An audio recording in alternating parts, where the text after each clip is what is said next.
and the omnibus. So I was forced into the Archers when I was a child. And look, it's come back to bite me later on. I mean, Hayley so wanted to be in their own place when their baby came. It's due in 2 months. Not much chance of that now. No. Previously in the Archers, Natasha unveils her new pet to Pat. It's April Cottage. Pat declares Cathy a dark horse, while Natasha hopes this might be a nice surprise for Pat. But Pat's quiet and a little bit shocked. She tells Cathy they were all getting on alright at Bridge Farm, and Natasha will need all the help she can get once the babies arrive. It seemed ideal having them at the farm. Cathy apologizes for upsetting Pat's plans, but Pat says there is no need. She's just being selfish and can see Tom and Natasha will be thrilled to have their own place again. She declares she'll miss Cathy terribly.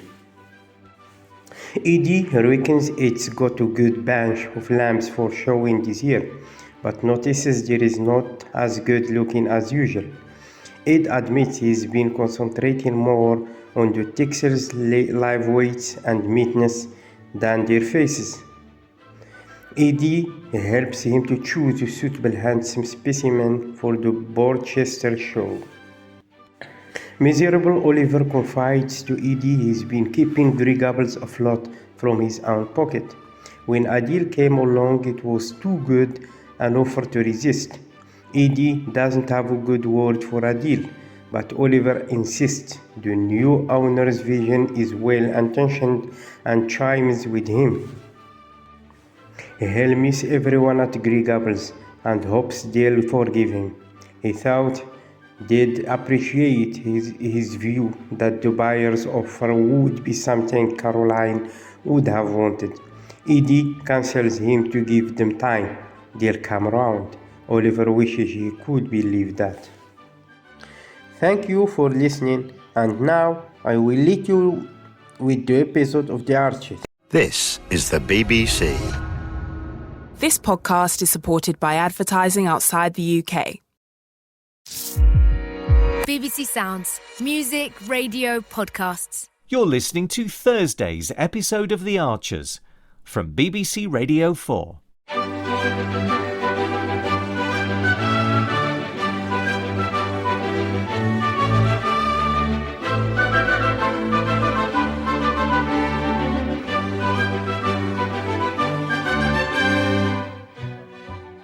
I don't know what to do. Give him time, Roy. It's only been a couple of days. Yeah, but he's gone off to London now. Arthur'll be back. Yeah, and this is our last day here, in the building. From tomorrow, we'll be ex-Grey Gables employees. Well, he's got your phone number, hasn't he? Yeah, of course he has. But he didn't hang about offering the job to Cathy, did he? He obviously wanted it settled before we all disappeared off. But he was considering other options. Yeah, he knows what he wants. He spelled it out to Cathy, which makes me think he really doesn't want to give the job to me. But who else is there? If not Cathy, then it's got to be you. So why don't you just... Oh, hi, Tracy. Hiya. Sorry, did I interrupt something? No, we were just... Just putting together this book of memories for Cathy. Oh, right. Really nice idea, that. Linda's dug out some lovely old photos of her. Great. Are you okay? What do you think? As from today, no job, no wages coming in. Oh, Tracy. Hiya. Could somebody give me a hand, please? Okay. Oh, wow, what's all this? If you could just take these 2 boxes, I'll bring the rest. Okay, got 'em. It's stuff for the party tonight. Cheese straws, mini quiches. Oh, I love them little quiches. Sausage rolls and the rest. Oh, that's so kind, Jolene. Oh, don't thank me. This is all Fallon's doing. Only she knows. Well, we all know this is a horribly sad occasion, but, well, we hope you can give the old place a good send-off tonight. There's enough to feed an army here. Please tell Fallon how much we appreciate this. No, you need to thank Oliver and Mr. Shaw, too. And the other thing I've got for you is a load of photos of Cathy. Oh, wow. I'd given up hope. Yeah, well, I do apologise for it being so late in the day, but that's Kenton for you, I'm afraid. Doesn't understand the meaning of the word deadline. Anyhow, I've run off some copies of the more recent ones. And then, in this envelope, there are some really old black and white ones. From when she and Sid ran the bull. Oh, wow. Where'd you get these from? Inherited them. Came with the pub. Oh, thank you so much. Well, we better get stuck in, aren't we? We're going to get this memory book for Kathy ready by this evening.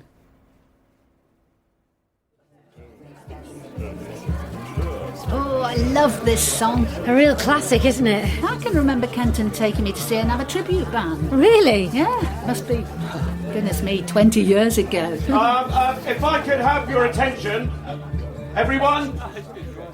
Thank you. We're all here tonight to say a fond farewell to this place, but also to say goodbye to an old friend who is not just leaving Grey Gables, but leaving Ambridge. So will you please put your hands together for the one and only Kathy Purd? Come on, Kathy. Up you come. Oh no, you're not going to embarrass me, are you? No, hardly at all, I promise you. Right, yeah, that's it.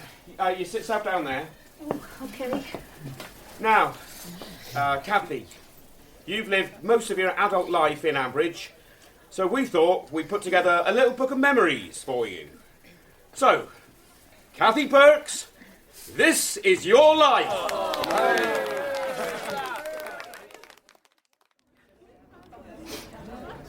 Tracy, you all right?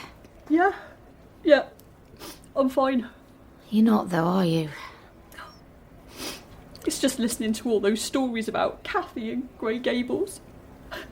Just can't believe it's all over. Oh, I know. I know. Only for me it meant... I remember when Oliver offered me the job here. I couldn't believe my luck. Opportunities like that just don't happen to the likes of me. And then when I started, and Linda was trying to teach me to, act more posh. Yeah, I remember. And I thought, I'm never going to get the hang of this. I am not going to last 5 minutes. But then there was this stroppy guest moaning that his aircon weren't working. And I sorted it out for him. And he was so grateful, so smiley. And I thought, yes, I can do this. I've never been so happy in my life as I have these past few years. I just felt that at last I'd found my place. I know what you mean. I don't know how I'm going to manage without it. Like losing a good friend, isn't it? But I really have lost a good friend. Oliver. Oh, Tracy. That's what hurts the most. Anyway, we better get back to the party. Solidarity and all that. Yeah, let's go and show our faces. Good idea. Oh, but you might want to wipe the mascara off your cheeks first. Oh Lord, look at the state of me.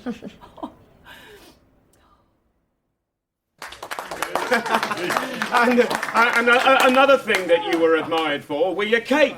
Oh, well, I was a domestic science teacher when I first came to Ambridge. Yeah, but there was one particular cake. We have a photograph here. Not the HRT cake. Yeah, you remember. How could I forget? I was going through menopause, and certain nuts and seeds and herbs are supposed to alleviate the symptoms. So I baked them into a cake. Yeah, but unfortunately, you left it alone in the presence of Joe Grundy. Who helped himself to a hefty slice and then flew into a panic convinced he was going to grow breasts. Well, and talking of Joe Grundy, we have another picture here. Oh my goodness, I remember that. It was 2015, during the flood. Yeah, now, I don't know how many of you can see this picture, but it shows dear old Joe stretched out on one of our sofas dressed in his tiger skin onesie. He also managed to lose a ferret in the building. Yeah, well, that's typical. But, well, I'll never forget how you coped in that crisis, Kathy. I mean, it was utter chaos, and you were always so calm, always in control. Oh, I was not. Yeah, and the years since have thrown up a whole series of disasters. I mean, the explosion, then COVID, and, well, the tragic death of Caroline. Yeah, I mean, that was when I really expected Oliver to sell up. But through it all, you kept the ship going with your good humour, your words of encouragement, and your willingness to do anything for a good cause and a bit of a laugh. And Here you are, just the other weekend, masquerading as the Easter Bunny. So, bon voyage, Kathy. And I hope you'll enjoy these memories when you're off gallivanting across America on your 5,000-mile road trip. Thank you so much, Roy. And thanks to everyone who's contributed to this lovely book. And also to the rest of you who have made my time at Grey Gables such a fulfilling experience. I can remember when I first came to Ambridge all those years ago, and Grey Gables, it was rather a stuffy sort of place. They used to have afternoon tea dances with Jack Woolley's favourite combo, the Tommy Croker Band. I would never have dreamed of coming in. But then Caroline came along, and Mr. Woolley had the good sense to appoint her as manager. And she hauled the place into the 20th century, and then gradually, over the years, transformed it into what it is today. Well, what it was until today. Well, since I took over as manager, as Roy has said, we've had to cope with more than our fair share of disasters.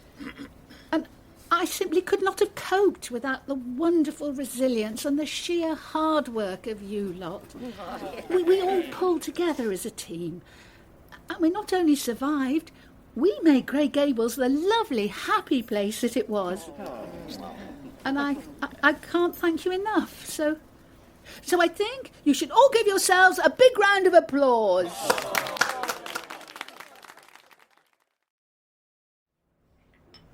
Any more glasses over there? No, it's all just stuff for the bin. OK. Oh, this must take you back. Oh, clearing up after the drunken hordes had gone home. Jolene, what on earth are you doing here? I heard you were leaving. Oh, everybody's leaving. This place is closing down. Oh, hadn't you heard? But you're leaving the village, going away. That's the plan. And I don't want you to remember me just as the woman who stole your husband. What? That's all water under the bridge years ago, surely. I would hope so, but... But what? The week before last, Elizabeth's party. I hardly spoke to you. Exactly. Well, we were so busy. I mean, I wasn't being standoffish. Was I? Well, maybe you didn't mean to, but... No, I really didn't. And I'm sorry if I've given you that impression. Oh, OK. Was it you who dug out all those old photographs for Roy and Kirsty? Well, you surely don't think Kenton could get off his backside long enough to find them? No, that doesn't sound very likely. Well, thank you for going to all that trouble. It's really kind of you. So, we're all right, are we? Of course. All forgiven, all forgotten. Are you nearly ready to go, Kathy? Yeah, I'll just put these glasses on to wash. I don't know why you're bothering. They'll probably end up in a skip somewhere. Force of habit. Anyhow, I'd best be off. But have a wonderful trip, Kathy. Oh, bye, Jolene. And thank you for everything. Good night. Bye. So, are we all done here? I think so. Has Roy gone home? No, he's just putting the rubbish out. You're quite right, Kirsty. Why do we bother? Far too conscientious, all of us. Come on, let's go home.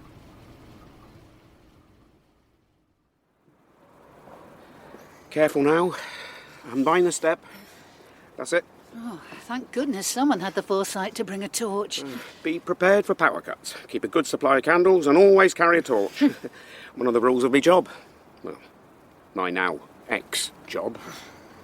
Did Tracy get away all right? Yeah. Don't worry. We're not going to lock her inside the building. Jazza came and picked her up. Oh, good. She was in a bit of a state, poor thing. Yeah, well, not the only one. No. It's a sad day, isn't it? Yeah. Should I close the door now? Oh, just a minute. Let me find the right key. Don't think I've ever seen the building in total darkness before. Don't suppose it's ever been completely empty before, has it? Not a single human being in residence. Not empty, though, is it? It's full of ghosts. That's for sure. All those people you talked about in your speech, Kathy. And don't forget Caroline. Her ghost has never left Grey Gables, has it? No. Not as long as Oliver was around. But now that he's gone... Now that we've all gone. Come on, let's close this door for the final time. There. That's it. The end of an era.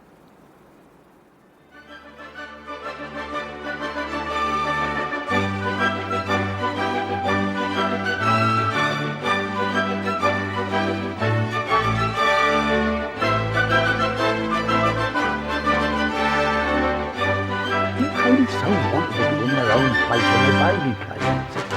During 2 months, not much chance of that now. I mean, it would have been a stretch for them finding out.